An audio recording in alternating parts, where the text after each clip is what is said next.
Mr. Nelson? Oh, hi. I was hoping you two would show up. Sit down. I feel dreadful the way Harry acted yesterday, Mr. Nelson. I'm sorry. One of these days his temper's going to get the better of him and he'll crack up completely. Is he always like that? No, you've got to know him.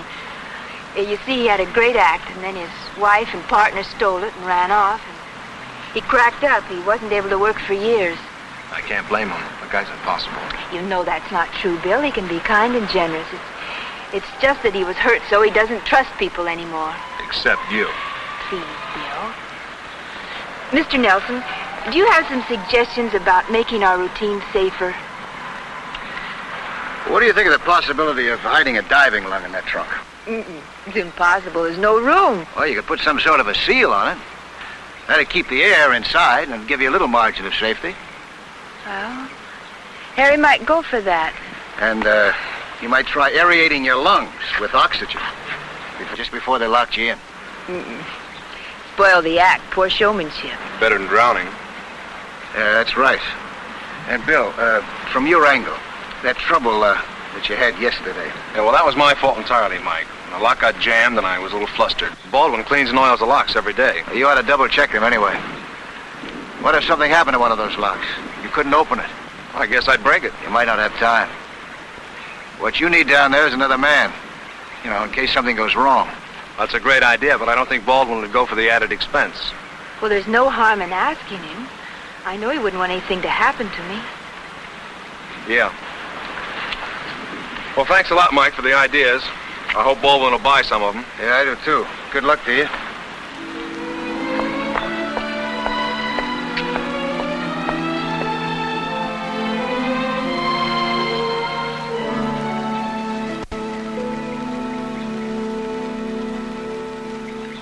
I was getting ready to leave for Tampa on business when I was surprised by a visit from Baldwin. Hi, Nelson. Oh, hello. I want to apologize for my actions. I feel terribly sorry. I found out who you were and your reputation as a skin diver, and I realized you were only trying to help. Oh, that's right. That's all I was trying to do. Verna told me that she spoke to you and that you had a suggestion that we have another diver. In an emergency, it might mean the difference between life and death. Yes, I realize that. See, I'm not a diver, and I worked the whole act out on paper. Would you like to take the job, Mr. Nelson? Well, thanks just the same, but I'm tied up. Well, could you get somebody for me? I don't want to take any chances, especially with the girl I'm going to marry. Oh? Yes, if things go well here in Silver Springs, we'll sign a big contract, and then I'm going to ask Verna to marry me. Oh, I see. Now, about that diver, do you think you could get him here for tomorrow's show? Well, there's a fellow in Miami. He's an ex-frogman by the name of Johnny Talbot. He's a very good diver. I could contact him for you if you wanted me to. Oh, I'd certainly appreciate that. And do you think you could have him here by tomorrow morning? I'll try. Thank you, Mr. Nelson. I want to offer you my apologies again. I guess the only excuse I have, when a man reaches my age and he falls deeply in love, well, sometimes he gets a little irrational. Good luck.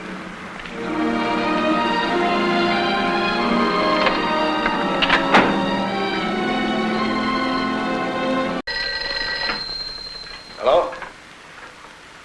Who'd you say was calling? Oh, yeah, sure, put him on. Hi, Johnny. Okay, Mike. Now, what's the gag? Gag, what do you mean? What are you talking about? This guy Baldwin claims he never told you to hire anybody. You cost me a job. Now, that's the gag. You mean he doesn't want you? You sure you got the right man, Harry Baldwin? I talked with him all right. I'm telling you, he said he never hired me. Now, what are you going to do about it? You got me into this. Let me talk to him. I'll put him on the phone. Is he there? I'm calling from a booth. He claims he doesn't know you. What kind of crummy gag is this, Mike? I don't know, Johnny. I swear, I don't know. Wait a minute. What time is the first performance of Baldwin's act go on, you know? The posters say 1:30. I'll be there as fast as I can. You wait for me, huh? I'll be waiting for you, Mike. From what Johnny told me, I knew something was very wrong.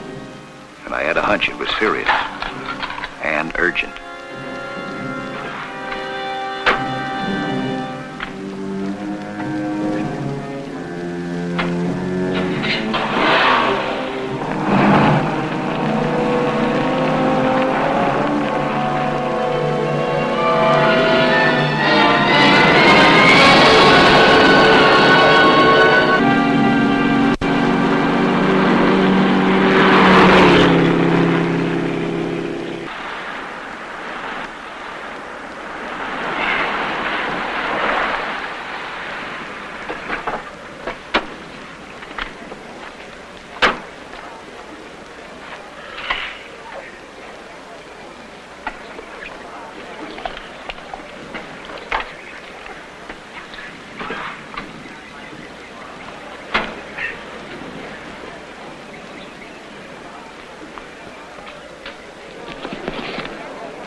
Gentlemen, the trunk.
I went back to my underwater hiding place and watched. The trunk tumbled down.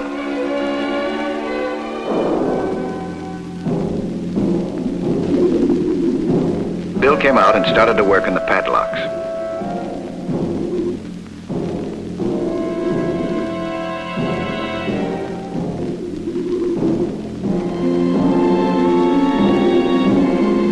One minute, ladies and gentlemen.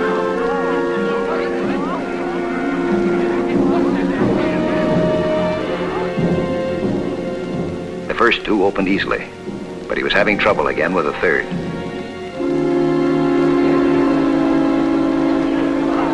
I realized that Baldwin must have sabotaged the lock in his jealousy. I rushed in to help.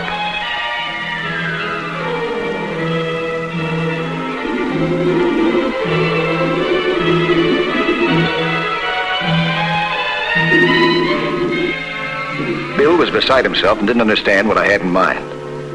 I had brought something along that he didn't carry, a magnesium flare. A dangerous thing to carry underwater, but I was glad that I had it today. It was our only hope to get Vern out of that trunk in time.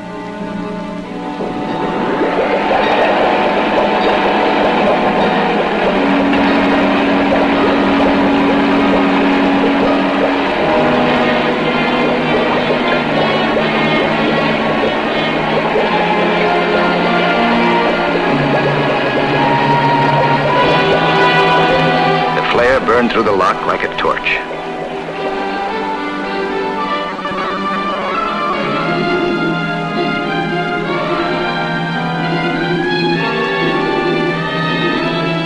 We ripped off the chains, and Bill gave her air, just in time.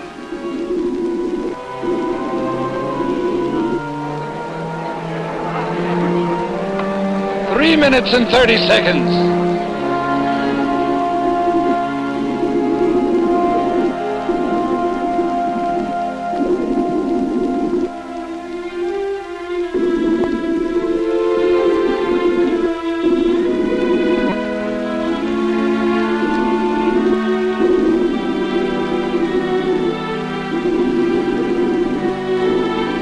Freed her from the jacket, and we went up together.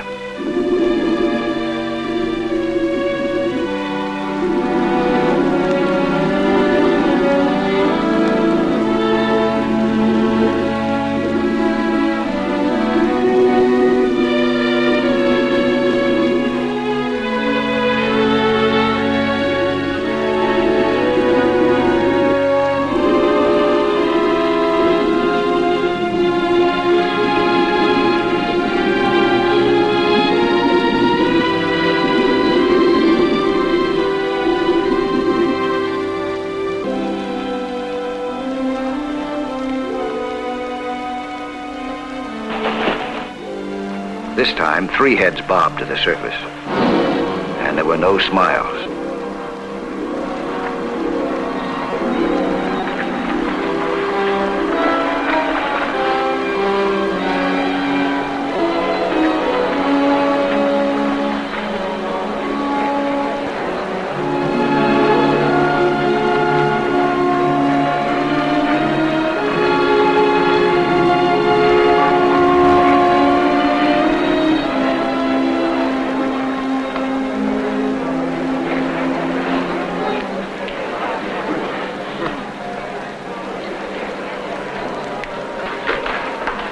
Take care of her.